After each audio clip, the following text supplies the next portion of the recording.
بسم اللہ الرحمن الرحیم۔ السلام علیکم ورحمۃ اللہ وبرکاتہ۔ الحمد للہ وکفی وسلام علی عباده الذین اصطفی، اما بعد۔ حاضرین و ناظرین، یہ درس نمبر 1238 ہے اور آج سورہ طٰہٰ کی صرف ایک آیت کی تلاوت اور تشریح کی جائے گی، آیت نمبر 40۔ چلیے سب سے پہلے ہم اس آیت کی تلاوت کرتے ہیں، لفظی ترجمے اور ترجمے کے بعد تشریح کرتے ہیں۔ اعوذ باللہ من الشیطان الرجیم، بسم اللہ الرحمن الرحیم۔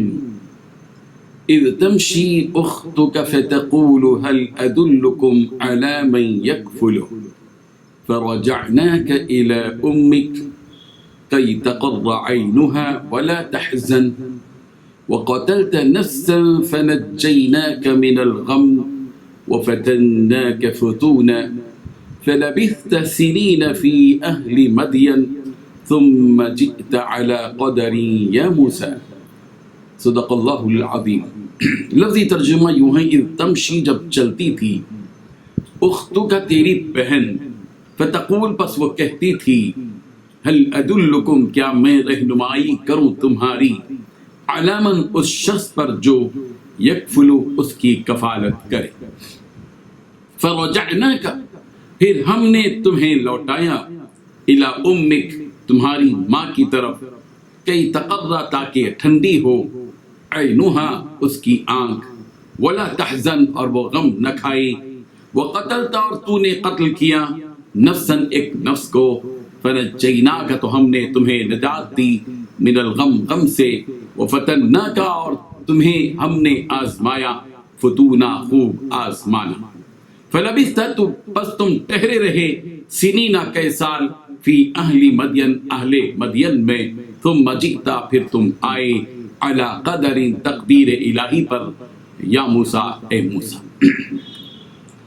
ترجمہ یوں ہے، اس وقت کا تصور کرو جب تمہاری بہن گھر سے چلتی ہے اور فرعون کے کارندوں سے یہ کہتی ہے، کیا میں تمہیں اس عورت کا پتہ بتاؤں جو اس بچے کو پالے، اس طرح ہم نے تمہیں تمہاری ماں کے پاس لوٹا دیا تاکہ اس کی آنکھ ٹھنڈی رہے اور وہ غمگین نہ ہو، اور تم نے ایک شخص کو مار ڈالا تھا، پھر ہم نے تمہیں اس گھٹن سے نجات دی اور تمہیں کئی آزمائشوں سے گزارا، پھر تم کئی سال مدین والوں میں رہے، اس کے بعد اے موسیٰ، تم ایک ایسے وقت پر یہاں آئے ہو جو پہلے سے مقدر تھا۔ اس آیت میں 10 باتیں بتلائی گئی ہیں۔ پہلی بات، یہ اس وقت کا قصہ ہے جبکہ تمہاری بہن تمہاری تلاش میں فرعون کے گھر کی طرف چلتی ہوئی آئی۔ دوسری بات، پھر تم کو دیکھ کر اجنبی بن کر کہنے لگے جبکہ تم کسی انا کا دودھ نہ پیتے تھے، کیا تم لوگوں کو ایسے شخص کا پتہ بتا دوں جو اس کو اچھی طرح پالے رکھے۔ تیسری بات، چنانچہ ان لوگوں نے چونکہ ان کو تلاش تھی منظور کر لیا اور تمہاری بہن تمہاری ماں کو بلا کر لائی۔ چوتھی بات، پھر اس تدبیر سے ہم نے تم کو تمہاری ماں کے پاس پھر پہنچا دیا تاکہ ان کی آنکھیں ٹھنڈی ہوں، ان کو غم نہ ہو۔ پانچویں بات، تم نے غلطی سے ایک قبطی شخص کو جان سے مار ڈالا۔ چھٹی بات، پھر ہم نے تم کو اس غم سے نجات دی۔ ساتویں بات، مدین پہنچنے تک ہم نے تم کو خوب محنتوں میں ڈالا۔ آٹھویں بات، پھر تم مدین والوں میں کئی سال رہے۔ نویں بات، پھر ایک خاص وقت پر تم اے موسیٰ یہاں آئے۔ 10ویں بات، میں نے تم کو بنی نبی بنانے کے لیے منتخب کیا۔ اس آیت میں حضرت موسیٰ علیہ السلام کی پیدائش کے بعد ان کی بہن سے متعلق اس قصے کو بیان کیا گیا ہے کہ ان کی بہن کس طرح فرعون کے محل تک پہنچی اور ایک خاص تدبیر کے ذریعے سے وہ بہن اس نتیجے تک پہنچی کہ ان کی ماں کے ہاتھوں میں ان کا بچہ آ گیا۔ حضرت ابن عباس رضی اللہ عنہ نے اس واقعے کو بڑی تفصیل سے بیان کیا ہے، تاہم یہاں صرف اس حصے کو ہم تحریر کرتے ہیں جس کا تعلق اس آیت سے ہے۔ جب حضرت موسیٰ علیہ السلام پیدا ہوئے تو ان کی والدہ کو اللہ تبارک و تعالیٰ نے حکم دیا کہ اس کو ایک تابوت میں رکھ کر دریائے نیل میں ڈال دیا۔ حضرت موسیٰ علیہ السلام کی والدہ نے اس حکم کی تعمیل کر دی۔ جب وہ تابوت کو دریا کے کنارے کر چکی تو شیطان نے حضرت موسیٰ علیہ السلام کی والدہ کے دل میں یہ وسوسہ ڈالا کہ یہ تو نے کیا کام کیا کہ اگر بچہ تیرے پاس رہ کر ذبح بھی کیا جاتا تو اپنے ہاتھوں سے کفن دفن کر کے کچھ تسلی تو ہو جاتی، اب تو اس دریا کے جانور کھائیں گے۔ حضرت موسیٰ علیہ السلام کی والدہ اسی رنج و غم میں مبتلا تھی کہ دریا کی موجوں نے تابوت کو ایک ایسی چٹان پر ڈال دیا جہاں فرعون کی باندیاں نہانے دھونے کے لیے آیا جایا کرتی تھی۔ ان باندیوں نے یہ تابوت دیکھا تو اس کو اٹھا لیا اور کھولنے کا ارادہ کیا، تو ان میں سے کسی ایک باندی نے کہا کہ اگر اس میں کچھ مال ہو اور ہم نے کھول لیا تو فرعون کی بیوی کو یہ گمان ہوگا کہ ہم نے اس میں سے کچھ الگ رکھ لیا ہے، اس لیے سب کی رائے یہ ہوئی کہ اس تابوت کو اسی طرح بند اٹھا کر فرعون کی بیوی کے پاس پیش کر دیا جائے۔ فرعون کی بیوی نے تابوت کھولا تو اس میں ایک ایسا لڑکا دیکھا جس کو دیکھتے ہی اس کے دل میں اس سے اتنی محبت ہو گئی جو اس سے پہلے کسی بچے سے نہیں ہوئی تھی۔ دوسری طرف حضرت موسیٰ علیہ السلام کی والدہ اللہ تبارک و تعالیٰ کے اس وعدے کو بھول گئی اور ان کی یہ حالت ہو گئی کہ ان کا دل ہر خوشی اور ہر خیال سے خالی ہو گیا۔ ادھر جب سپاہیوں کو یہ معلوم ہوا کہ فرعون کے گھر میں ایک لڑکا آ گیا ہے تو وہ چھریاں لے کر فرعون کی بیوی کے پاس پہنچ گئے تاکہ اس کو ذبح کر دیں۔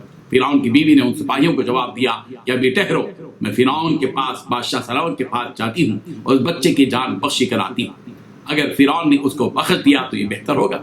چنانچہ فرعون کی بیوی آسیہ نے یہ کہا کہ یہ بچہ میری اور تمہاری آنکھوں کی ٹھنڈک ہے۔ بیوی کے کہنے پر فرعون نے اس لڑکے کو قتل کرنے سے آزاد کر دیا۔ اب فرعون کی بیوی نے اس کو دودھ پلانے کے لیے اپنے آس پاس کی عورتوں کو بلایا۔ سب نے چاہا کہ حضرت موسیٰ علیہ السلام کو دودھ پلانے کی خدمت انجام دیں، مگر حضرت موسیٰ علیہ السلام نے کسی کا دودھ قبول نہ کیا۔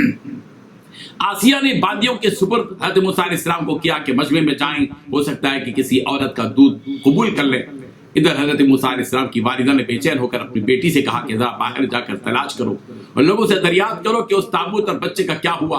حضرت موسیٰ علیہ السلام کی بہن باہر نکلی تو کیا دیکھتی ہیں کہ باندیاں اسی بچے کو لے کر دودھ پلانے والی عورت کی تلاش میں ہیں، تو اس نے کہا کہ میں تمہیں ایک ایسے گھرانے کا پتہ دیتی ہوں جہاں مجھے امید ہے کہ یہ ان کا دودھ پی لیں گے اور وہ اس کو خیر خواہی اور محبت سے پالیں گے۔